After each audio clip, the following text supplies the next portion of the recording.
have parliamentary secretaries, we've got local members of parliament, we've got mayors from our 4 regional councils, so we've got a fantastic representation.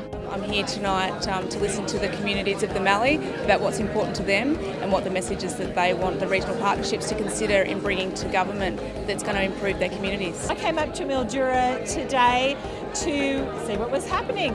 Basically wanted the opportunity to have both some input and hear what the government's ideas were for community consultation. Really excited to hear what the community have to say about how we can improve service access, what's working well now, but really some innovative ideas about how we can transform access to service. I'm fairly passionate about how the region can work closer together to really take advantage of a lot of the natural benefits that we have in this area. I work with disengaged, disadvantaged youth, so I came mainly to try to give them a voice. We've got great opportunities here and we've got a lot to say about how the new and emerging communities that are coming to the region are seeing it, and their voices need to be heard. I'm a big supporter of what's happening through the regional partnerships and particularly the Mallee Assemble. Essentially what this is about is giving communities the opportunity to set the agenda in their own terms, in their own words. It's been a really positive feel in the room. We're discussing barriers, but no one's getting bogged down in the problems. They're all about solutions. There's been some great ideas, we've had innovation hubs. We've talked a lot about funding. One of the biggest things to get this community happening is a new funding model.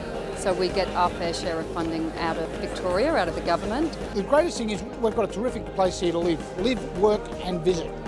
As a Swan Hill, that's one of our prime things. The Murray River is an iconic river in the world. It's something we need to push more strongly as tourism-wise and make it basically the Great Ocean Road of the North is the Murray River. The economy is really important and how people can participate in the economy. We've got a lot of people with the drive to get involved, and how we as a community enable that to happen in a fair and equitable way. There's lots of people from other parts of the region, so we've had people from Swan Hill and Gannawarra.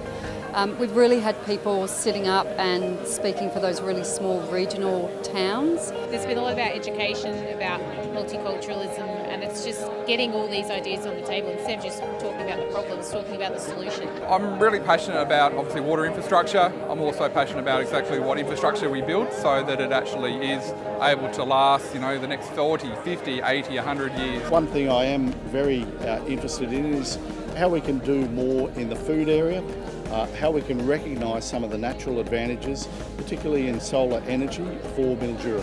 Agriculture, as we can see, as China's markets are opening up, or all of the Asian markets, our dollars where it should be to sell into those markets, tourism on top of that, so they can actually see where their food comes from, and we're on the edge of the outback, so Mildura has a lot of things going for it. I think there's lots of opportunity for change, and I guess the time will tell in relation to the government's responses to some of the ideas that have been generated. I'd also love to see one mainly focused on youth, because I think there are some young people here, but it's sort of a lot of the older generation. But if you get younger people coming through, get them talking about ideas, that's the future of our region. Authorised by Victorian Government, 1 Treasury Place, Melbourne.